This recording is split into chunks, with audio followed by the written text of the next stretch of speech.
Pag-usapan muna natin yung simula nung tawag ko nga doon ay Tridor committee hearing. So napanood mo, Spokes, di ba? Kung paano din lampasuhin ni Joey etong si Abante. Alam mo, Anong, napahanga ako ha. yes, Napahanga talaga ako kay Joey. Talagang wala siyang katakot-takot kasi nga naman kung ikaw ay nagsasabi lang ng totoo, ba't ka matatakot o kahit sino pa sila, no? Pero natutuwa rin ako na bagamat ginigipit nila at pilit nilang hinuhuli yung Facebook na para sabihin na meron silang responsibilidad doon sa mga di umano fake news, no, na mga anti-Marcos na mga sinusulat sa Facebook, talagang nanindigan ng Facebook, no, na talagang panininigan nila yung karapatan ng malayang pananalita sa Facebook. So, congratulations din sa Facebook at congratulations kay Joey, no? yes. Kasi talagang even yung cursing, ikaw as a lawyer, alam mo yan, pag nagjutang ginina ka, hindi yan defamatory. Depende yan eh. Kung ang pagkakaintindi ko dyan, out of your anger o outburst sa pangungurakot o mga walang hiyaan o kagaspangan ng mga politiko, may karapatan. Karapatan mo yan, freedom of speech, para murahin mo sila ng jutang ginina. Magkaiba naman yung may mura na jutang ginina, gugurgurin kita. That's inciting. Right? So, No? At hindi lang yon kasi yung jutang ginamis, tanggap na natin sa pang-araw-araw na buhay. correct. Marami nga, yung lolo ko nga, no, si Digong, no, si Tatay Digong, kapag sila ay nagjutang ginamis, hindi na pagmumurayan, wala na ibig sabihin. Ang sinasabi lang nila, nabubuisit sila, no? Pero hindi na literal ang ibig sabihin yan. Kasi ngayon, wala na namang kahihiyan talaga, miski hindi ka married at nagkaanak, no? Miski sabihin mo pang professional ka na sex worker, wala na yan. Hindi na po yan na tinitignan ng mababa ng taong bayan. Tinatanggap na yan ng lipunan. Okay. Ayun na nga. So, congratulations nga sa ating magagaling na mga vloggers doon. But sad to say, ay na-contempt si Mark. Mark, At hindi ko maintindihan. Hindi ko napanood Bakit na-contempt si Mark? I think ang ano dito, hindi ko nga alam kung nandoon siya kasi kanina nasa biyahe ako. So, bakit nga ba na-contempt si Mark? Tignan muna natin dito sa ating signal message. Ang alam Alright. ko kasi si Lorraine at saka si Sas contempt. Si Sas naman talagang wala sa Pilipinas. Yan ay PhD student sa abroad, no? At si Lorraine ngayon ay alam ko wala rin sa Pilipinas, no? Pero alam mo, talaga namang iko-contempt nila yung tatlong yan kasi maaanghang ang mga sinasabi nila. Parang ako rin yan. Kahit Parang tayo lang yan. Parang tayo. Pero ikaw, di pa nila kino-contempt, takot sila sa FBI, baka i-report mo rin sila sa FBI. Pero alam niyo, oo, pero Spokes, kasi wala daw si Mark doon sa Senate, Kaya absent nga, siya. yan, oo, So, absent oo. siya, kaya siya Kaya nga, kinontempt. oo.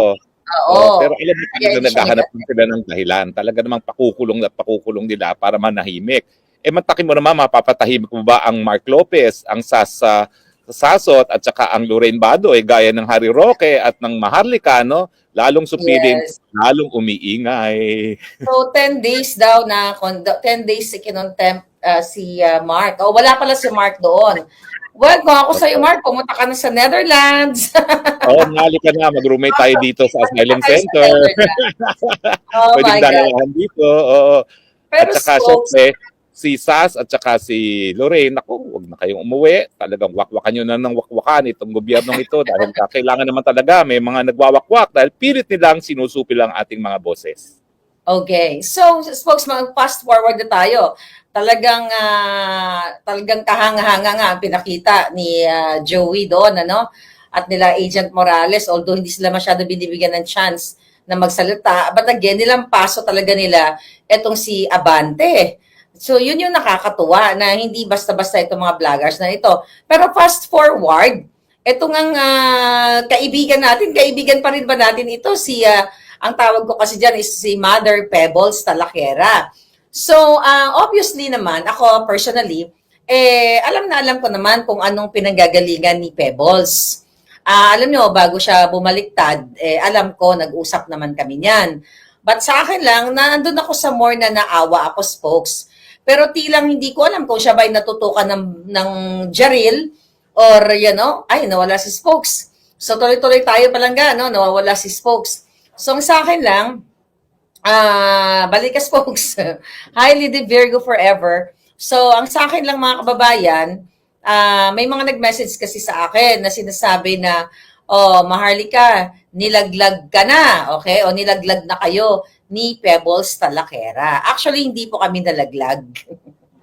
Wala pong nalaglag doon. Kasi, mga palangga, maraming obvious na parang natutukan ng shotgun itong ating kaibigan, si Pebbles. Tawagin ko pa rin siya ng Mother Pebbles kasi yun ang nakasanayan ko sa kanya, no? May nagtanong kasi, naaawa lang ako sa kanya. Mga kababayan, alam na alam ko ang kwento niyan. Pero I'm not here para murahin si Pebbles. Pero gusto ko lang idepensa yung sarili ko. Okay? Kasi unang-una, talagang dun sa script na yon, I hope makabalik si Spokes, Doon sa script niya na isa kanyang sinumpang salaysay na binasa ni Akop, obvious na ito ay tutok. Sabi ni Crycom daw, sabi ni William. Parang shotgun wedding, no, na tinatawag, tinutukan para magsalita lang. So, okay, number one, una idiniin si Spokes Harry Roque, na sinasabi doon na si Spokes Harry Roque ikinuwento ni Pebbles during the Maisog Rally in Hong Kong. I hope makabalik si Spokes dahil syempre dapat bidang-bida ang saya kapag kasama natin si Spokes Harry at namimiss natin yung ating mga ngiwi-ngiwi at bangag-bangag. Ayun. Teka, message ko lang siya. Balik ka, Spokes, baka may na ang signal sa Netherlands. Okay, tuloy natin. Okay, so ngayon, tuloy ko habang wala siya. Grijalgo style, sabi ni Nof Duran Duterte. Okay, sabi ni Duquesa, I love Mother Pebbles. Nanghinayang lang ako sa landas na pinili niya. Actually, naawa ako sa kanya. Alam mo, hindi natin siya mumurahin. I will explain it to you. Mother, sinungaling kasi yung mga sinabi mo doon. Number one, na sinabi mo na pumunta ako sa Vancouver. Kasama si Harry Roque doon kung saan unang pinasilip yung Polvoron video. Wala po ako sa Vancouver kahit i-check nyo. Yun na sa akin lang. Number two ay yung tinanong ka na kung sino ang nagbigay sa'yo ng pamasahe at pera, ay panggastos, sinabi mo, kakaibigan mo na hindi connected sa politics. Teka lang, sandali, si Spokes, sorry. Spokes, ba't hindi ka makabalik? Pasok ka. Pasok ka, doon lang sa link na sinend ko sa'yo. Click mo lang yon. Yung huli, oo. Doon yung the same link. Dali, isisend ko sa'yo uli. Isend ko ha. Dali isisend natin uli ang link. Ha? I-click mo lang yun eh. Dali lang mga kababayan ha.